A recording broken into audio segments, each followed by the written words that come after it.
थी, अपने शौहर से कहती इत्तेफाक ऐसा है कि आज हमारे घर में सिर्फ एक आदमी के खाने की भर की चीज मौजूद है, और वो लोग पहले से 3 लोग थे, शौहर, बीवी और बेटा। मेहमान एक आया है। तो हजरत तलहा घबराए और कहा सिर्फ एक आदमी खा सकता है और हम 4 लोग हैं, क्या किया जाए? रसूलुल्लाह का मेहमान है। वो सूरत नहीं है कि यहीं से बाहर से मुसाफा करके भेज दिया जाए। सहाबिया खुद कहती हैं, जोजा सहाबी की कहती हैं, आप घबराएं मत, बच्चे को मैं थपक करके सुला दूंगी किसी तरह, रात को वो सो जाएगा, और जब आप दस्तरखान पर बैठे मैं खाना ला करके पेश कर दूंगी और चिराग गुल कर देना। देखिए आप, चिराग जो रोशनी दे रहा है उसको गुल कर देना। और वो साहबी कहते हैं, हाँ ठीक है, मैं सिर्फ और सिर्फ चबाने की आवाज करता रहूंगा और मेहमान रसूल पेट भरकर खा लेगा। ये घर की मिजाज मैं आपको बता रहा हूं। खाना रखा गया और जैसे ही खाना आया चिराग गुल हो गया, और मेहमान को कहा गया कि आप खाते रहो, चिराग जलने तक वक्त लग जाएगा। और ये सहाबी सिर्फ और सिर्फ अपना मुंह चलाते रहे ताकि मेहमान को लगे कि मैं भी खा रहा हूं। एक लुकमा भी नहीं खाया, बल्कि पूरा उस मेहमान को खाने दिया। जब पेट भर कर वो खा लिए तो तीनों घर के अफराद भूखे सोए रहे, और अल्लाह के नबी का ये मेहमान जो उनके घर का भी मेहमान था, पेट भर कर खाया और सोया। सुबह फज्र में ये सहाबी उठ करके हुजूर पाक सल्लल्लाहु ताला अलैहि वसल्लम के दरबार में हाजिर हैं, मस्जिद में आए हैं। इससे पहले कि वो आते, मेरे आका मुस्कुराकर इस्तकबाल के लिए खड़े हैं और फरमाते हैं, तलहा तुमने क्या मेहमान नवाजी की कि अल्लाह ताला सलाम भेज रहा है। क्या मेहमान नवाजी की कि फरिश्ते इस पर रश्क करते हैं।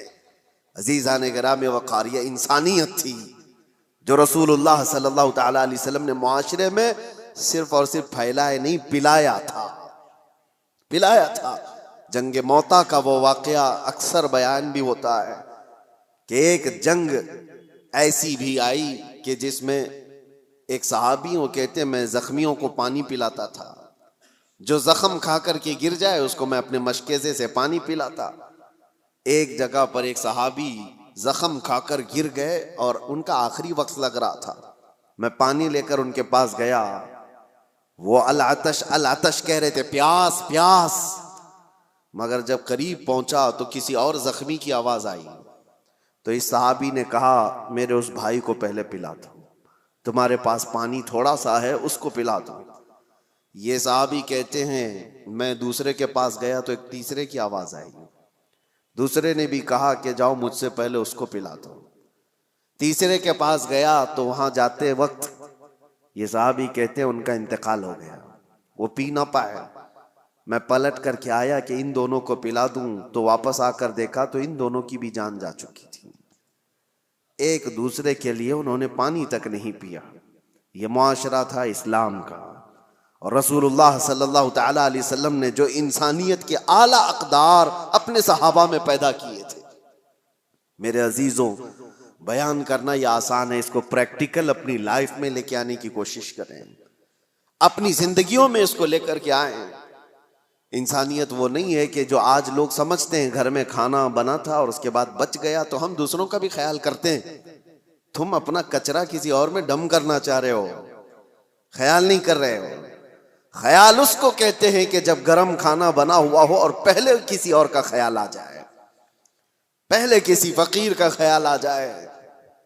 बच जाने के बाद बहुत सारे ऐसे, हम पहले जब दारुल उलूम में हुआ करते, मदरसा हम भी चलाते थे, अक्सर लोग शादी में, वलीमे में दिन भर मसरूफ और रात को खाना बचा है तो कहते हैं मदरसे के बच्चों को खिला देंगे।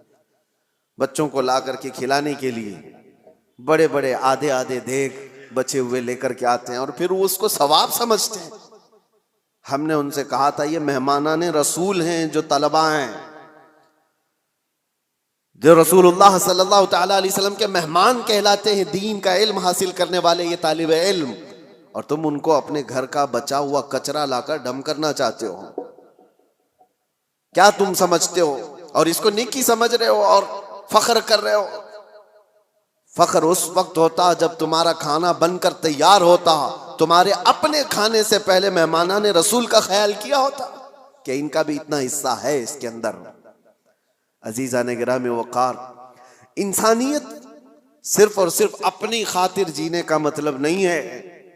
इंसान जिए तो अल्लाह तबारक व तआला की इस मखलूक के लिए, और इसीलिए अल्लाह के हबीब सल्लल्लाहु तआला अलैहि वसल्लम की वो हदीस में आपको सुना दूं ताकि जिंदगी जीने का आपको सलीका मिले।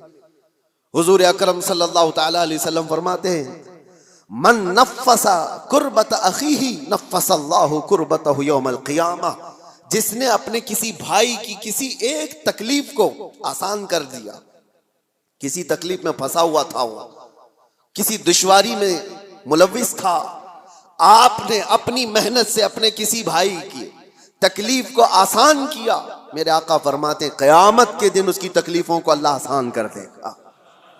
और क्या चाहिए, और क्या चाहिए? आखिरत में अगर हमारी तकलीफें खुल जाती हो, इससे बड़ा आपको अजर क्या चाहिए? वहां के हालात तो ऐसे हैं कि बड़े बड़े लोग डरे हुए होंगे, पता नहीं चलता कि नमाजें बख्शवा लेंगी या ज़कात या हज, या फिर ये भी नहीं पता चलता कि सब में पकड़े जाएंगे। इसीलिए आखिरत के लिए अगर अल्लाह के नबी ने ये वादा फरमाया है तो ये बहुत बड़ी चीज है मेरे अजीजों। रास्ते से तकलीफ दह चीज को हटाना, हुजूर फरमाते हैं इमाततुल अज़ा अनी तरीक़ सदक़तुन, रास्ते से तकलीफ देने वाली किसी चीज को उठा देना एक सदक़े का सवाब है, एक सदक़े का सवाब है। मैंने पढ़ा था, एक बुजुर्ग थे, आपको हैरत होगी सुन करके, पहाड़ के ऊपर उन्होंने 60 साल जिंदगी गुजारी। 60 साल किस काम के लिए जानते हैं आप? आप सोचते होंगे गोशा नशीन, अक्सर जो बड़े बुजुर्गान दीन का सुनते हैं हम कि वो इबादत के लिए मखलूक से दूर चले जाते, नहीं, इस बुजुर्ग की हैरत की बात है, वो 60 साल तक पहाड़ के ऊपर एक रास्ते पर जिंदगी गुजारते रहे। किस लिए? उनसे किसी ने पूछा था, पहाड़ों पर जो रास्ता होकर गुजरता है, घोड़े दौड़ते हुए आते थे, तो अक्सर आपने देखा होगा आज भी जो पहाड़ों के रास्ते होते हैं, घाटी के रास्ते जिनको कहते हैं, बहुत उसके अंदर टर्न होते हैं, वो सीधे रास्ते होते नहीं हैं, बहुत ज्यादा उसके अंदर पेच होते हैं। वो बुजुर्ग एक ऐसी जगह पर अपनी झोपड़ी लगाए हुए थे जिसके पीछे पूरी खाई थी और सामने से रास्ता था, और वो एक डेंजर जगह थी। वो कहते हैं कि वो सिर्फ उन्होंने 60 साल वहां पर इसलिए गुजारे कि आने वाला जो भी मुसाफिर आता उसको सामने की खाई दिखती नहीं, और कई मर्तबा घोड़े छलांग लगाकर उधर चले जाते थे, वो खाई की तरफ चले जाते थे। उस खाई के पास जैसे आज डिवाइडर होता है, आज तो बहुत कुछ सेफ्टी के लिए चीजें बना दी गई हैं, या खंबा रख दिया गया है निशानी के तौर पर कि यहां से टर्न है। उस वक्त उस बुजुर्ग ने 60 साल सिर्फ इसलिए गुजारे कि आने वाले मुसाफिरों को हम रास्ता टर्न कर दे, इशारे से वो बता देते कि यहां पर रास्ता खत्म है, तुम यहां से मोड़ लो। सिर्फ इस काम के लिए उन्होंने 60 साल गुजारे। हैरत होती है, कुछ वो लोग हैं जिन्होंने अपनी जिंदगियां अल्लाह तबारक व तआला की इस मखलूक के लिए वक्फ की, सिर्फ अपने लिए नहीं जी। और इंसानियत इसी का नाम है। और एक हदीस पाक मुस्लिम शरीफ की मैं आपको सुना दूं, बल्कि ये सही हदीस कई सिहा में मौजूद है, बुखारी मुस्लिम। अल्लाह के नबी सल्लल्लाहु तआला अलैहि वसल्लम इरशाद फरमाते हैं, अल मुस्लिम मन सलिम अल मुस्लिमून मिन लिसानिही व यदिही, मुसलमान तो वो है जिसकी जुबान से और जिसके हाथ से दूसरे लोग महफूज रहे। वही मुसलमान है जिसकी जुबान से और जिसके हाथ से दूसरे मुसलमान महफूज रहे। और जो दूसरों की टांग खींचने में अपनी जिंदगी गुजार देता हो तो उसे अपने आप का एहतिसाब करना चाहिए, वो मुसलमान है या नहीं। लोगों ने अब आज क्या समझ लिया है दीन को, दीन का मतलब दाढ़ी रख लेना और टोपी पहनना और जुब्बा पहनना, मस्जिदों में नजर आना। मैं आपको बताता हूं, दीन के अगर 2 हिस्से किए जाए ना, इबादात और मुआमलात। इबादात नमाज है, रोजा है, हज है, ज़कात है, तस्बीह व तहलील, खैरात, ये सारी चीजें इबादात में आ गई। इबादात का कितना % दीन में है? और मुआमलात में क्या क्या आ गया? मुआमलात में सारे हुकूक, माँ बाप के हुकूक, भाइयों के हुकूक, बहनों के हुकूक,